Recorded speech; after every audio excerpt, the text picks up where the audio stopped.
উরি আল্লাহ রে আল্লাহ, ঘরের মধ্যে পাই দিয়ে দিল কিডারে। পাদের গন্ধে ঘর একদম গন্ধ গন্ধ হয়ে গেছে। খুদা রে খুদা বাবা, সি সি সি সি। আর খুকার বাপ আইসে না সারাদিন এরম ডায়লগ দেয়। আসসালামু আলাইকুম রহমাতুল্লাহ। টুক করে মূলো নিয়ে চলে আইসে আজকে। মূলো আজকে ভালো ডক করে কাঁচা মাছ দিয়ে রানবো। মূলো কার কার পছন্দ একটু কমেন্ট বক্সে জানাইও। আমার কিন্তু ফাইন পছন্দ শীতকালের এই যে সবজি, মূলো, সিম, বরবটি, পালং শাক, কত কিছু আছে, ফুলকপি, পাতাকপি, কত কিছু আছে না, বিট কপি, ওলকপি, কত কিছু। কিন্তু সবাই কিন্তু পছন্দ করে না। আমার কুকার বাপ কিন্তু পালং শাক, মূলো, তারপরে ওলকপি, বিটকপি সব কিছু পছন্দ করে না। ও খালি একটু ফুলকপি খায় আর পাতাকপি খায়। আমি কিন্তু গু গোবর বাদে সবই খাই, মানে অখাদ্য কুখাদ্য বাদে আর কি। তা মূলো আমার ফাইন লাগে। চলো আজকে একটু মূলো রান্ধি কাঁচা মাছ দিয়ে, বুঝছাও। সবাই তো কাঁচা মাছ দিয়ে রান্ধে, তা আমি আজকে মাছ ভাজবো না তাই। তা ওই জাল পেঁয়াজ ময় মশলা যা ছিল সব আমার স্পেশাল যন্ত্রটার পরে থুয়ে এই ইচ্ছা বাটা বাটিছি, বাইটে দেহ একদম আদা মিহি করে ফেলাইছি।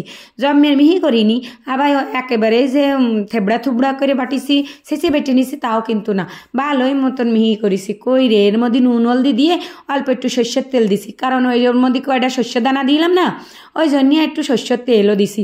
সর্ষের তেল দিয়ে অল্প দিছি, কারণ ওই শস্য দিছি আবার তেল দিছি, দুইটা একসাথে বেশি যদি হয়ে যায় জম্মের তিতে লাগবে না তরকারি, ওই জন্যই শস্যও অল্প দিছি তেলও অল্প দিছি, দুটো মিলে একসাথে হয়ে গেল। এইবার মশলাটারে ভালো মতন কষায় মাছ কড়ারে দিয়ে দিলাম, দিয়ে এই যে জাল পেঁয়াজের সাথে ওরে ভালো মতন মাছগুলোরে কষাই নেব। আমি কিন্তু টাহি মাছ খাই, বুঝছাও। তোমরা আবার কয়ে না জানো, ও সি তুমি টাহি মাছ খাও।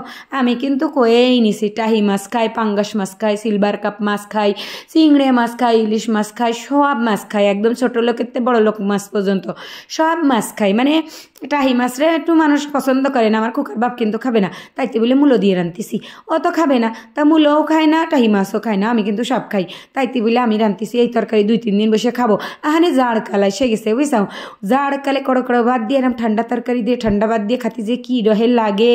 তারপরে যদি কুমড়ো বড়ি দিয়ে সিম রান্দা, বাগুন রান্দা, ফুলকপি রান্দা, কুমড়ো বড়ি দেওয়া হয়, তাহলে তো মোটে কথাই নেই। আমার যে এই ডহের লাগে জাড়কালে ঠান্ডা ভাত খাতি।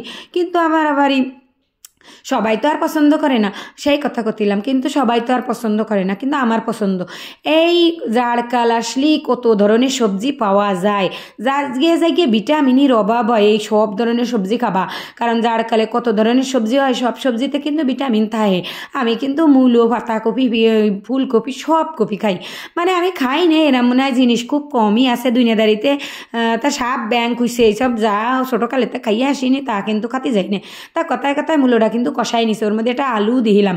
আলু দিলে কি হয় জানো তো, আমার খুকা মাঝে মাঝে খায়, আবারই খুকাও বাপের মতো দেহি একসাটা না শেষে, ওরে বাবা রে বাবা, মূলো রানতেছে পয়সা পয়সা।